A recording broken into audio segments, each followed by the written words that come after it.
اللهم صل على سيدنا ونبينا ومولانا محمد وعلى آله وأصحابه أجمعين. சௌரு குகையில் பெருமானார் ஸல்லல்லாஹு அலைஹி வஸல்லம் அபூபக்கர் ரலியல்லாஹு அன்ஹுவோடு இருந்தாங்க. இந்த வரலாறு நமக்கு தெரியும். இப்போ ஹிஜ்ரத்தினுடைய நேரத்தில் ரெண்டு பேரும் தனியாக அந்த குகையில் இருக்கிறாங்க. நபி ஸல்லல்லாஹு அலைஹி வஸல்லம் தேடி வந்த எதிரிகள் அந்த குகைக்கு மேலே நடக்கிறாங்க, பாறைக்கு மேலே நடக்கிறாங்க. இப்போ இதை பார்த்து அபூபக்கர் ரலியல்லாஹு அன்ஹு கொஞ்சம் கவலைப்பட்டு சொன்னாங்க, யா ரசூலல்லாஹ், அந்த மேலே போகிற எதிரிகள் குனிஞ்சு அவன் காலை பார்த்தோம்னா நாம் இருக்கிறது தெரிஞ்சிடும். நம்மளை பார்க்கணும்ல அவசியம் இல்லை, அவன் காலை பார்த்தாலே நாம் இருக்கிறது தெரியுமே அப்படின்னு சொல்லும்போது நபி ஸல்லல்லாஹு அலைஹி வஸல்லம் சொன்ன வார்த்தை, லா தஹஸன், கவலைப்படாதீங்க, இன்னல்லாஹ மானா, அல்லாஹ் நம்மோடு இருக்கிறான். இப்போ இந்த வார்த்தை கவலைப்படாதீங்க அப்படின்னு மட்டும் சொல்லலை, இன்னல்லாஹ மானா, அல்லாஹ் நம்மோடு இருக்கிறான். அப்போ இதனுடைய அர்த்தம் என்ன?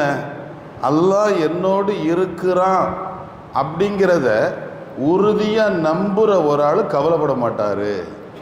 அதுதான் அந்த ஆயத்துக்கான அர்த்தம். இப்போ இந்த வார்த்தையை ஸல்லல்லாஹு அலைஹி வஸல்லம் சொன்ன பின்னால் அபூபக்கர் ரலியல்லாஹு அன்ஹு வஃபாத்து வரையிலும் கவலைப்பட்டதே இல்லை. அவங்களுக்கு எவ்வளவோ பிரச்சனைகள் வந்திருக்கும், நம்ம எல்லாருக்குமே தெரியும். ஸல்லல்லாஹு அலைஹி வஸல்லம் வஃபாத்தான போது உமர் ரலியல்லாஹு அன்ஹு வாழை உருவிக்கிட்டு தெருவெல்லாம் சுற்றினாங்க. ஆனால் அந்த நேரத்துலையும் ஸ்டெடியாக இருந்தது யார் மட்டும்தான்? அபூபக்கர் ரலியல்லாஹு அன்ஹு மட்டும்தான். அப்போ அதுக்கு பின்னால் அவங்களுக்கு கவலை இல்லை. இப்போ இதிலிருந்து நமக்கு என்ன விளங்குதுன்னா, உலகத்தையே ஆட்டி படைக்கிற கவலை ஒரு ஆளுக்கு இல்லாமல் போகணும்னு சொன்னால் அல்லாஹ்வினுடைய நம்பிக்கை அழுத்தமாக இருக்கணும்.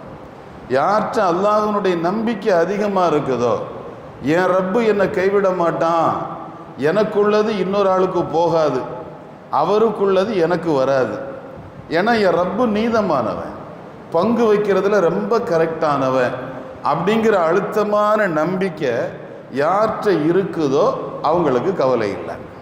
பெருமானார் ஸல்லல்லாஹு அலைஹி வஸல்லம் சொல்கிறாங்க, ஹஸ்பி அல்லாஹ் லா இலாஹ இல்லாஹு அலைஹி தவக்கல்து வஹுவ ரப்புல் அர்ஷில் அலீம். இந்த ஆயத்தை யார் காலையிலும் மாலையிலும் 7 தடவை சொல்கிறாங்களோ, கஃபாஹுல்லாஹு ஹம்ம துன்யா, அவருடைய துன்யாவினுடைய கவலைகளுக்கு அல்லாஹ் போதுமானவன். அவ காலையில் 7 தடவை, மாலையில் 7 தடவை. இந்த ஆயத்து சூரத்து தௌபாவினுடைய கடைசி ஆயத்தினுடைய கடைசி பகுதி இது. ஹஸ்பி அல்லாஹ், அல்லாஹ் எனக்கு போதும். அதுக்கு அர்த்தமே அதுதான், சும்மா சொல்லக்கூடாது. அது சொல்லும் போதே மனசுக்குள்ள அந்த எண்ணம் வந்துடணும், ஹஸ்பி அல்லாஹ், அல்லாஹ் எனக்கு போதும். லா இலாஹ இல்லாஹு, அவனை தவிர எந்த இலாகும் இல்லை, வணக்கத்துக்கு தகுதியான யாரும் இல்லை. அலைஹி தவக்கல்து, அவன் மேலே நான் நம்பிக்கை வச்சிருக்கிறேன்.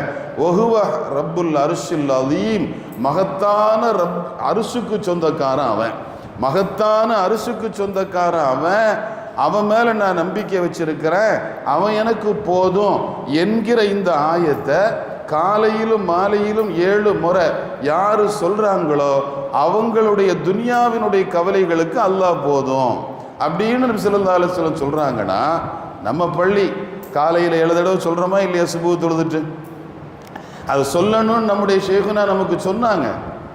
ஆனால் நீ சொல்லுன்னு சொன்னாங்க, சொன்னால் என்ன கிடைக்கும்னு சொல்லலை. ஏன்னா பிரதிபலனை எதிர்பார்த்து அமல் செய்யக்கூடாது.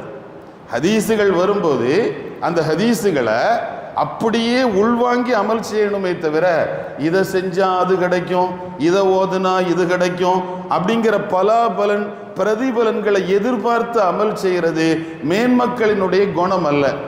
அப்போ நாம் ஒரு மகத்தான ஆளுமைக்கு கீழால் பயணிக்கக்கூடிய பாக்கியம் அல்லாஹ் நமக்கு தந்திருக்கிறான்.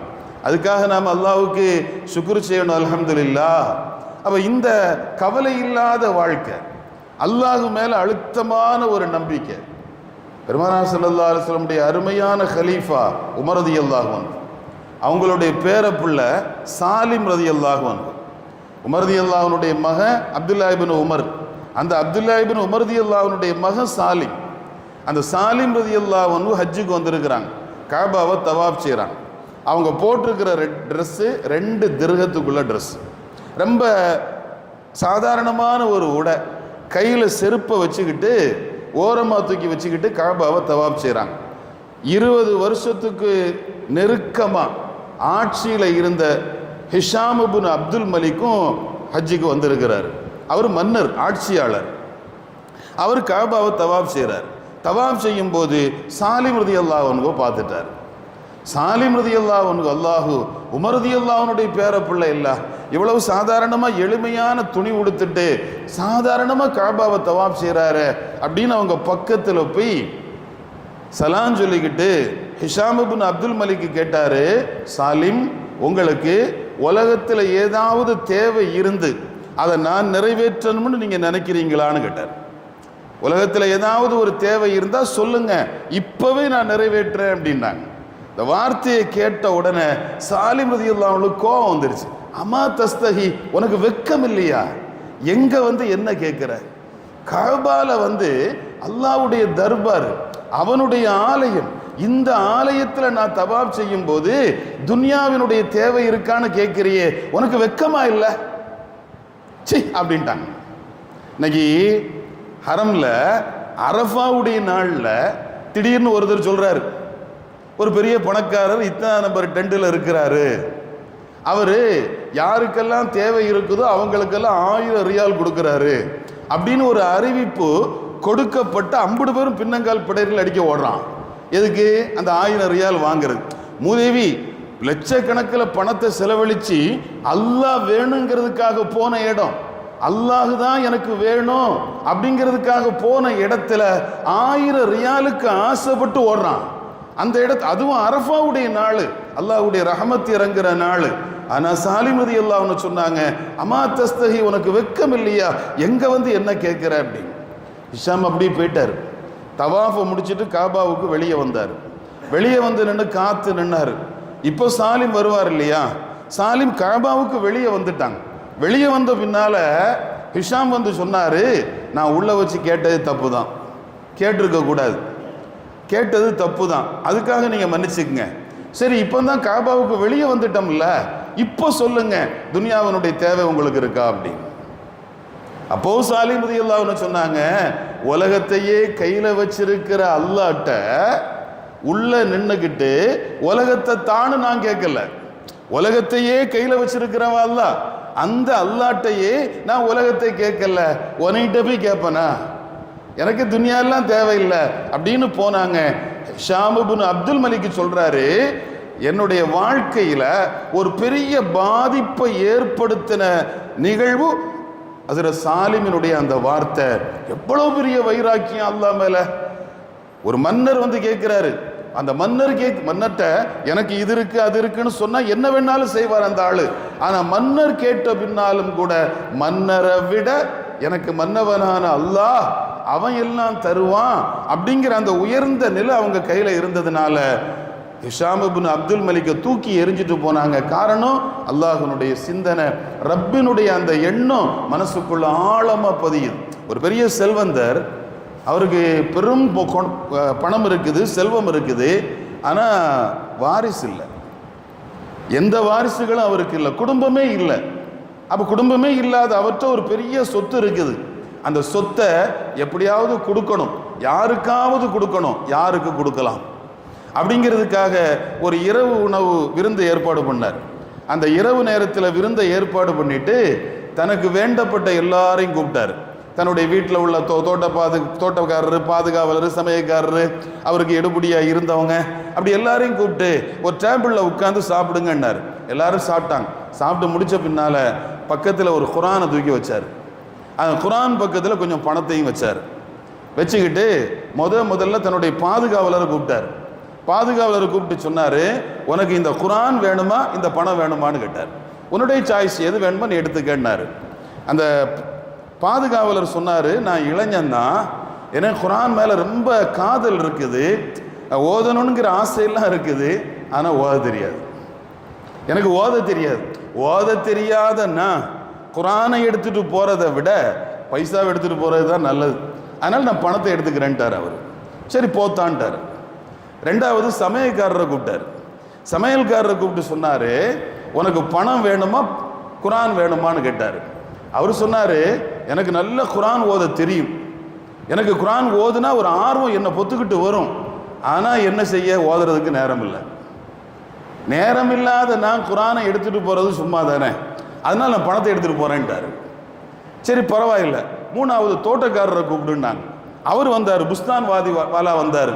அவர் வந்து சொன்னார், என் மனைவி உடம்பு சரியில்லாமல் படுத்திருக்கிறா, இந்த நேரத்தில் எனக்கு பணம் தேவை அவளுடைய வைத்தியத்துக்கு, நான் குரானை எடுத்துகிட்டு போனால் அது ஒன்றும் ஆகாது, அதனால் பணத்தை எடுத்துகிட்டு போகிறேன்னு அவரும் போயிட்டார்.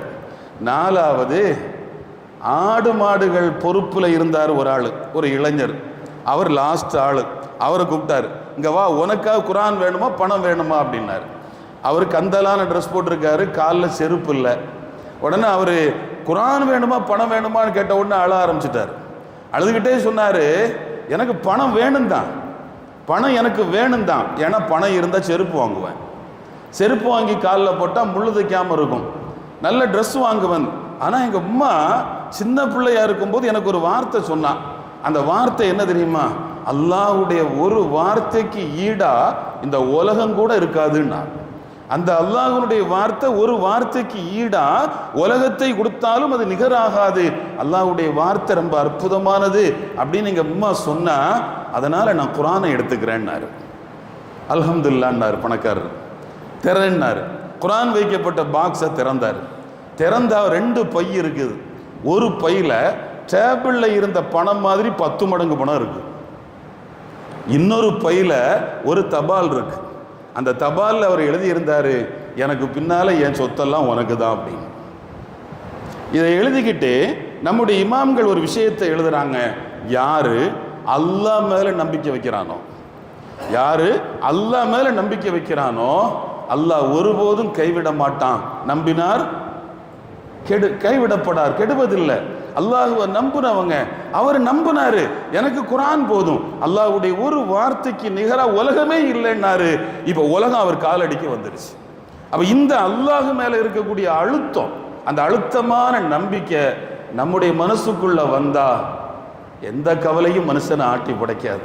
அல்லாஹ் அப்படிப்பட்ட நசீபை நமக்கு தந்தருள் புரிவானாக. வாஹிரு தஅவானா அல்ஹம்துலில்லாஹி ரப்பில் ஆலமீன். சுப்ஹானல்லாஹி வ பிஹம்திஹி சுப்ஹானக அல்லாஹும்ம வ பிஹம்திக அஷ்ஹது அன் லா இலாஹ இல்லா அன்த அஸ்தக்ஃபிருக வ அத்தூபு இலைக்.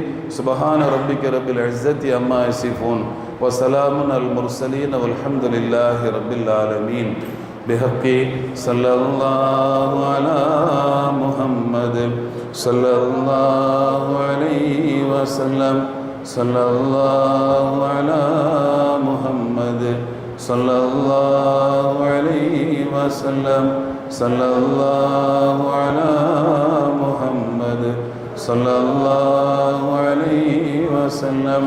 அல்லாஹும்ம ஸல்லி அலா முஹம்மத் وآل أهل البيت وسلم وصل على جميع الأنبياء والمرسلين والحمد لله رب العالمين. السلام عليكم ورحمة الله.